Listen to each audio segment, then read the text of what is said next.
Hello everyone, welcome to Sabka Topper. Today we are going to discuss the topic reflex actions. But before that, I would request you to subscribe our channel and to like this video. So let's start. Reflex actions, इसके बारे में हमने पहले भी पढ़ा है, पिछले वाले वीडियो में मैंने आपको बहुत कुछ बता दिया है. I think you all are familiar.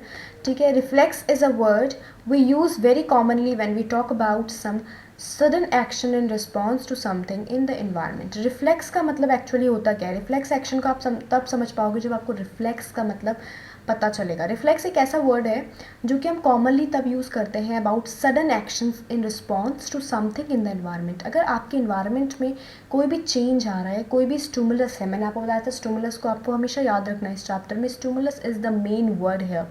तो आपको ये चीज़ याद रखनी है कि हम इस रिफ्लेक्स की बात हम तब करते हैं जब हम कोई भी सडन एक्शन इन रिस्पॉन्स, है ना, जैसे आपके साथ कोई भी इन्वायरमेंट में कोई भी चेंज आता है तो उसका जो आप रिस्पॉन्स देते हो, that is a sudden action. वो एक सडन एक्शन जो आपका होता है रिस्पॉन्स में, दैट इज़ वॉट वी से रिफ्लेक्सेस. ठीक है. तो आपको ये याद रखना है कि रिफ्लेक्स क्या है.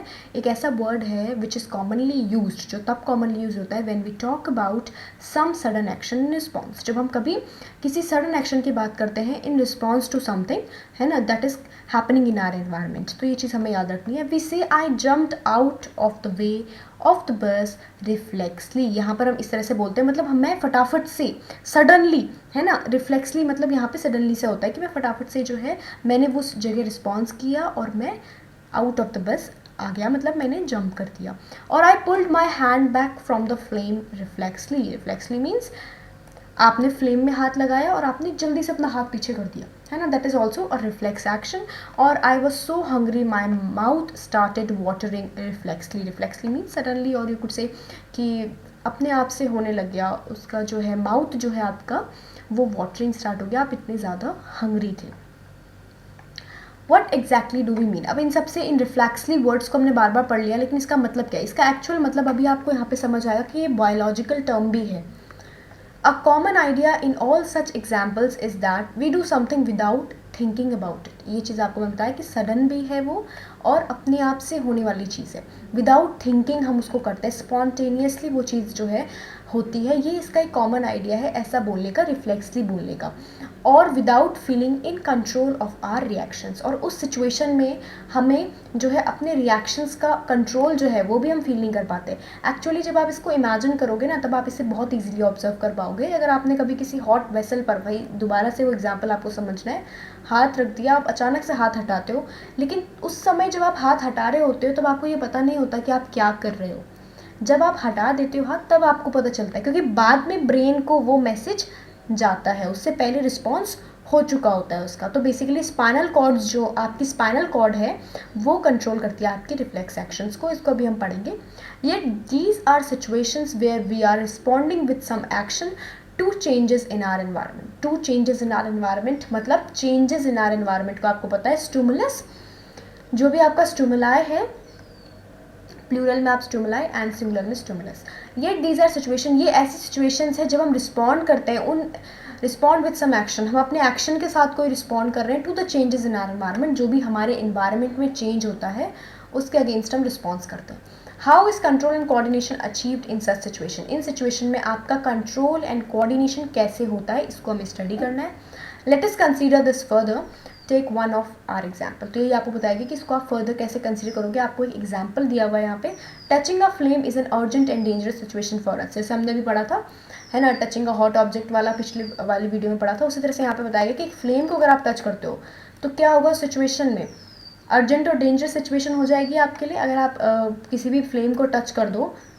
और in fact for any animal, कोई भी एनिमल हो, अगर वो फ्लेम को, है ना, जो गैस की फ्लेम हो, चाहे वो बंसन बर्नर की फ्लेम हो, अगर आप उसको टच करने चले जाओगे तो that could be very dangerous, है ना, वो आपके लिए बहुत डेंजरस हो सकता है. How would we respond to this. अब हम इसके लिए कैसे रिस्पॉन्ड कर सकते हैं. आपने अगर उसे टच कर दिया या बाय मिस्टेक आपसे टच हो रहा है तो आप उसको कैसे रिस्पॉन्ड करोगे. One seemingly simple way is to think consciously about the pain and the possibility of getting burned and therefore move our hand. एक सिंपल तरीका क्या है इसका, आप जिस तरह से सोच रहे होंगे वो तरीका ये बताएगा आपको कि आप कॉन्शियसली थिंक करो. पहले आपने हाथ रख रखा है फ्लेम के ऊपर या किसी हॉट वेसल के ऊपर या बंसन बर्नर की फ्लेम के ऊपर, और आप इजीली पहले सोचो ठीक है, कॉन्शियसली सोचो आप कि पूरे होश हवास में आप सोच रहे हो, कॉन्शियसली सोच रहे हो कि मुझे पेन हो सकता है, या फिर आप ये सोचो और ये भी सोच सकते हो आपकी पॉसिबिलिटी ऑफ गेटिंग बर्न, मतलब कि आपका हाथ जल सकता है ना, ये भी सोच सकते हो आप। And therefore move our hand, और फिर बाद में आप सोचो, इतना सोचो आराम से, उसके बाद अपने हाथ को हटाओ,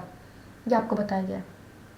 लेकिन क्या ये आपके लिए बेनिफिशियल, अगर आप इतनी देर तक सोचते रहोगे फ्लेम के ऊपर हाथ रख के, तो क्या ये आपके लिए हार्मफुल नहीं होगा? Just think about it.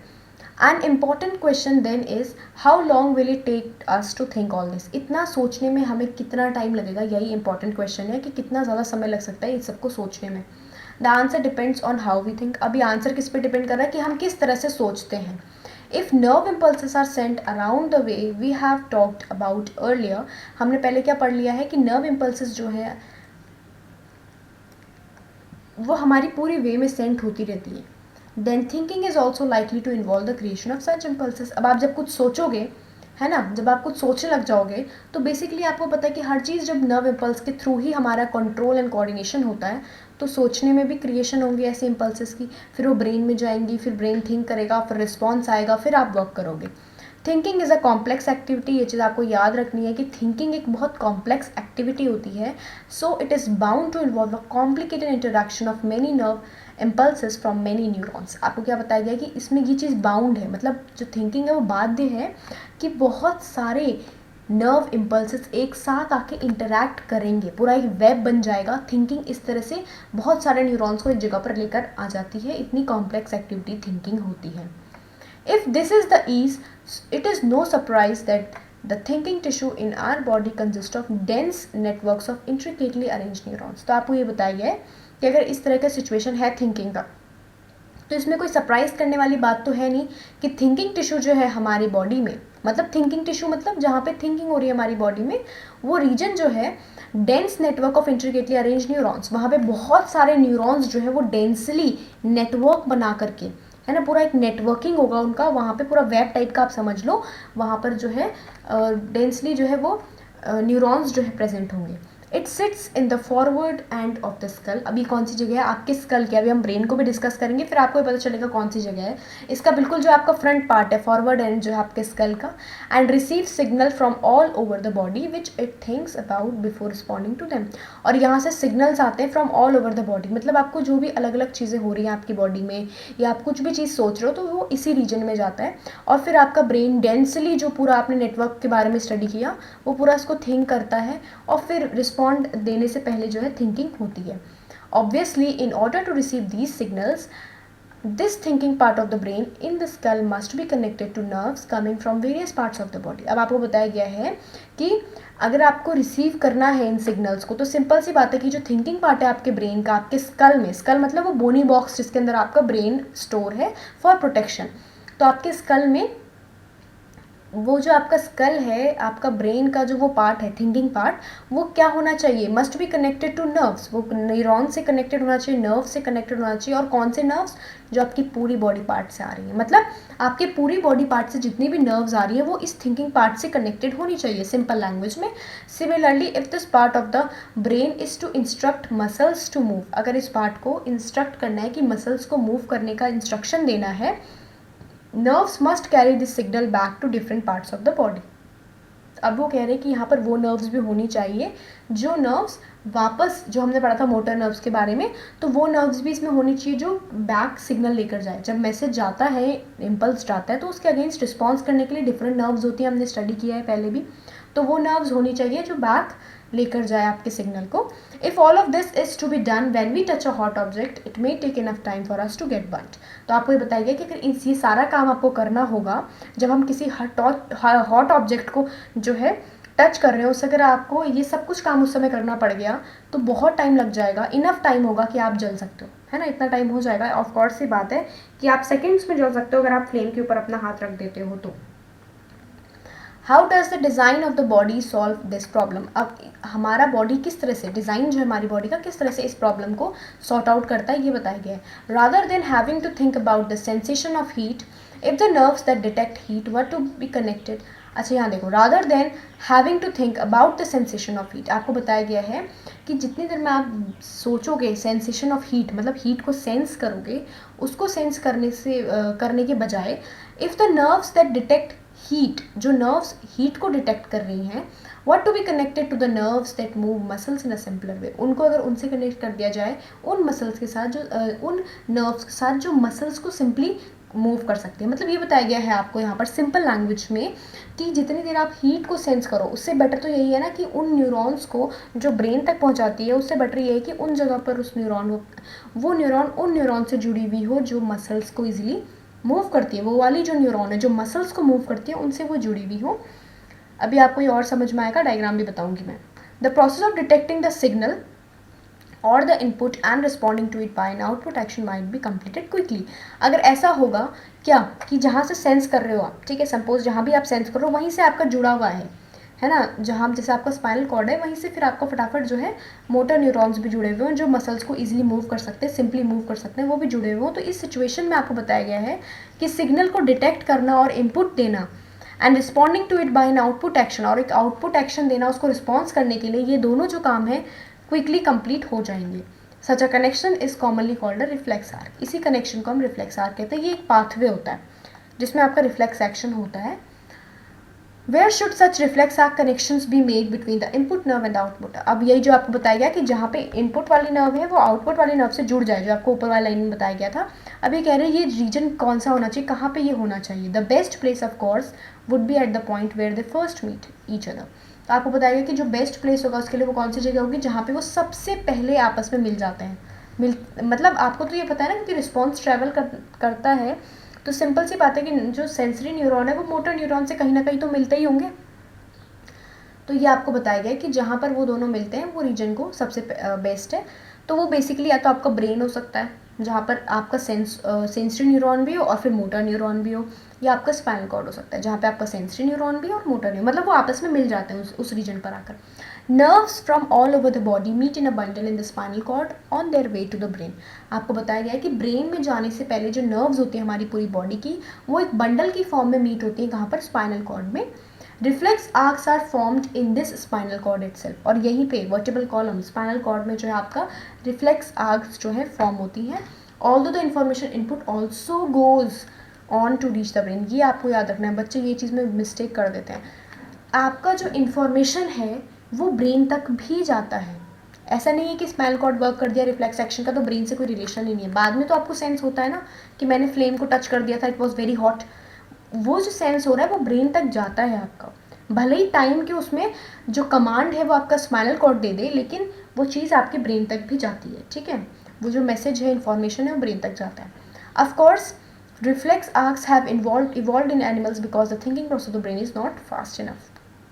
Reflex arcs जो एनिमल्स में डेवलप हुआ है, इवॉल्व हुआ है, वो इसीलिए हुआ है क्योंकि हमारी बॉडी की जो थिंकिंग प्रोसेस है ब्रेन की, वो इतनी फास्ट नहीं है। In fact, many animals have very little or none of the complex neuron network needed for thinking. अभी बताया गया किसी किसी एनिमल्स के पास बहुत कम या नहीं के बराबर, नहीं भी होते हैं बहुत सारे एनिमल्स के पास कॉम्प्लेक्स न्यूरॉन नेटवर्क, मतलब नर्व सेल्स के complex network needed for thinking. आप देखते हो ना बहुत सारे एनिमल्स ऐसे होते हैं जो थिंक नहीं करते चीज़ों को। हम कहते हैं कि ह्यूमन बींग्स जो है वही थिंकिंग कर सकते हैं और प्लानिंग कर सकते हैं, एनिमल्स नहीं कर सकते क्योंकि उन पे ऐसे न्यूरल नेटवर्क्स नहीं भी प्रेजेंट होते हैं। यहीं पर आपको ये लाइन भी बताएगी कि बहुत सारे एनिमल्स होते हैं ऐसे हैं जिनमें ये नेटवर्क्स कम होते हैं और बहुत ऐसे होते हैं जिनमें होते ही नहीं है। So it is quite likely that reflex arcs have evolved as efficient ways of functioning in the absence of true thought process. आपको बताया गया है कि ट्रू थॉट प्रोसेसेस जो हैं, है ना, रिफ्लेक्स आर्क्स को बनाया गया है efficient way of functioning. Efficient way of functioning मतलब एक बेटर वे है ये फंक्शन करने का उस समय जिस समय एब्सेंस हो ट्रू थॉट प्रोसेस के, मतलब आप ट्रूली कुछ सोच नहीं रहे हो उस समय, उस चीज़ की एब्सेंस है उस समय, लेकिन आपका वर्क हो रहा है, एफिशिएंटली हो रहा है, इसलिए रिफ्लेक्स आर्क्स को क्रिएट किया गया। रिफ्लेक्स आर्क्स क्या है, पाथवे है, ठीक है। However, even after complex neuron network have come into existence, reflex arcs continue to be more efficient for quick responses. आपको यह पता चल चुका है कि इवोल्यूशन के कारण अब बहुत सारे न्यूरॉन नेटवर्क्स भी एग्जिस्टेंस में आ गए हैं डेंसली, जो हमारे जैसे ह्यूमन के हैं वैसे ही, लेकिन फिर भी रिफ्लेक्स आर्क जो है सबसे इम्पॉर्टेंट है क्विक रिस्पॉन्सेज के लिए। अब आपको ये डायग्राम को देखना है तो चलिए इस डायग्राम को एक बार स्टडी करते हैं। उससे पहले ज़रा हम देख लेते हैं डायग्राम को स्टडी करने से पहले आपने क्या क्या पढ़ा, कि फिर एंड हो जाएगा। रिफ्लेक्स आर्क के बारे में हमने डिस्कस करा। रिफ्लेक्स आर्क की डेफिनेशन आपको पता होनी चाहिए। इट इज़ अ पाथ, मैंने कहा था कि पाथवे है। The path followed by nerve impulse from receptor to effector organ involving sensory association motor neuron form a reflex arc. आपको पता है कि 3 तरह के न्यूरॉन्स है, सेंसरी, एसोसिएशन एंड मोटर। ठीक है, सेंसरी न्यूरॉन जो मैंने आपको बताया जो सिग्नल लेकर जाता है, मोटर जो लेकर आता है, और एसोसिएशन मतलब जो उनके बीच में इंटर न्यूरॉन की तरह वर्क करता है, बीच में वर्क करता है, दैट इज एसोसिएशन न्यूरॉन। ठीक है, अभी हम इसको जरा स्टडी करेंगे। आपको रिफ्लेक्स एक्शन क्लियर हो गया कैसे होता है। 2 तरह के होते हैं, एक तो आपका होता है सिंपल, एक कंडीशनल होता है, लेकिन वो यहाँ पर आपको नहीं दिया तो उस पर आप अभी फोकस मत करो, क्योंकि बोर्ड्स उतना ही पूछता है जितना एनसीईआरटी में होता है। तो जितना एनसीईआरटी में बस उतने को फोकस करेंगे। रिफ्लेक्स एक्शन को स्टडी कर लेते हैं। आपको एग्जाम्पल्स भी बहुत सारे मैंने बताए बीच बीच में, उसको भी आपको रिमाइंड रखना है। Can you now trace the sequence of events which occur when a bright light is focused on your eyes. ये ब्राइट लाइट फोकसिंग वाला जो है ये आपको पता है कि जब क्या होगा, इसको अब जब आप पढ़ोगे इस डायग्राम को, तो इस डायग्राम को स्टडी कर लो, आपको समझ में आ जाएगा कि जब ब्राइट लाइट आएगी तो ऐसा ही सेम टू सेम होगा, बस रिसेप्टर चेंज हो सकता है। रिसेप्टर इज हीट और pain receptor in skin. Skin में होगा इसका रिसेप्टर, हीट का या पेन का। पेन का भी आपकी स्किन में ही होता है और हीट का भी स्किन में ही होता है। यहाँ से देखो आपको बताया गया है किस तरह से। एफेक्टर मैंने बताया था जहाँ से क्या होता है, मसल्स होती हैं आपकी, और जो ग्लैंड्स है वो एफेक्टर होते हैं, मसल्स इन आर्म जो वर्क करेंगे सिग्नल मिलने के बाद। सेंसरी न्यूरॉन मतलब आपका जो न्यूरॉन क्या लेकर जा रहा है, मैसेज को लेकर जा रहा है हीट का। यहाँ पर आपको हीट का ही मैसेज जा रहा है, हॉटनेस का, ये इस तरह से जाता है। यहाँ पर स्पाइनल कॉर्ड है आपकी, ठीक है, क्रॉस सेक्शनल व्यू है स्पाइनल कॉर्ड का। ये आपकी स्पाइनल कॉर्ड सीएनएस यानी कि सेंट्रल नर्वस सिस्टम, अभी हम इसको आगे पढ़ेंगे। ठीक है, यहाँ पर देखो किस तरह से होता है। रिले न्यूरॉन बताया गया आपको, जो इंटरमीडिएट है आपका न्यूरॉन, ठीक है, वो बताया गया इंटर न्यूरॉन के बारे में। फिर उसके बाद ये सेकंड न्यूरॉन आपको बताया गया जो कि मोटर न्यूरॉन है आपका, इस तरह से जा रहा है ये मैसेज कहाँ पर ही क्लियर हो जाता है, स्पाइनल कॉर्ड में। लेकिन एक एरो मार्क रेड कलर में जो आपको दिखा रखा है वो बता रहा है मैसेज टू ब्रेन, मतलब ब्रेन को भी मैसेज जा रहा है। ठीक है, यहाँ पर आपका वर्क तो यही हो गया, यहीं से मैसेज जो है स्पाइनल कॉर्ड के थ्रू ही कंडक्ट होकर यहाँ पर फिर मोटर न्यूरॉन के थ्रू फिर आपके एफेक्टर में आ गया। एक और बार सीक्वेंस को देखो, हीटनेस थी, इस सीक्वेंस को आप अच्छे से समझ लो। ठीक है, हीट थी तो हीट को रिसेप्टर ने स्किन ने डिटेक्ट किया जो कि स्किन में प्रेजेंट है, यहाँ से सेंसरी न्यूरॉन के थ्रू गया, यहाँ cross sectional view of your spinal cord, यहाँ पर जो इंटर न्यूरॉन्स थे, रिले न्यूरॉन भी कहते हैं उनको, उसके थ्रू जो है ये वापस आपका मोटर न्यूरॉन बन करके यहाँ आ गया, और ये था आपका एफेक्टर, that is muscle in your arm. ये आपका एफेक्टर जहाँ से आपका जो भी फंक्शन है वो होगा एज रिस्पॉन्स, और यहाँ पर मैसेज टू ब्रेन, ब्रेन को भी मैसेज आपका चला गया। तो आई होप कि आपको एक क्लियर हो गया होगा अच्छे से। पूरा रिफ्लेक्स एक्शन जो था ये बहुत इंपॉर्टेंट है, 3 मार्क्स में आता है एग्जाम में, बेसिकली 3 मार्क में भी आता है, 5 मार्क्स में भी आ सकता है अगर डायग्राम आ गया तो। डायग्राम आपको याद रखना है, डायग्राम ये वाला भी आपके लिए इंपॉर्टेंट है। इतना टिपिकल नहीं बना पाओगे तो सिंपली जो है आपको सेंसरी न्यूरॉन, मोटर न्यूरॉन जो इंपॉर्टेंट यहाँ पे लेबलिंग है वो शो करनी है, और ईजी सा बना लेना, लेकिन बनाना है। ठीक है, और ह्यूमन ब्रेन जो है ये हम नेक्स्ट वीडियो में डिस्कस करेंगे। जिसको ये डायग्राम भी समझ नहीं आता है ह्यूमन ब्रेन का, नेक्स्ट वीडियो को देख लेना, समझ में आ जाएगा। ठीक है, यहाँ तक आपका हो जाएगा। नेक्स्ट वीडियो में ह्यूमन ब्रेन पूरा कंप्लीट हो जाएगा। इसमें 3 पार्ट्स बेसिकली आपको डिस्कस करने हैं ह्यूमन ब्रेन के, टिश्यूज़ को कैसे प्रोटेक्ट करते हैं एंड टिश्यू कॉज एक्शन। वैसे तो चैप्टर लेंदी है तो हम पार्ट्स में ही डिस्कस करेंगे। रिफ्लेक्स एक्शन वाला ये पार्ट था आपका, और आई थिंक कि आप इससे आपको रिफ्लेक्स एक्शन कम्प्लीटली क्लियर हो गया होगा। इससे पहले हमने एनिमल्स के नर्वस सिस्टम को भी डिस्कस कर लिया था। तो just you have to subscribe to our channel, okay, to stay connected with us. ठीक है, आपको हमारे चैनल को सब्सक्राइब करना है और वीडियो को लाइक कर दो, क्योंकि हेल्प तो मिली होगी तुम्हें ज़रूर। ठीक है, और कमेंट भी करो, कोई मॉडिफिकेशन है तो सजेशन कमेंट्स कर सकते हो, तुम कोई डाउट है तो भी कमेंट कर सकते हो। Okay, and thanks for watching.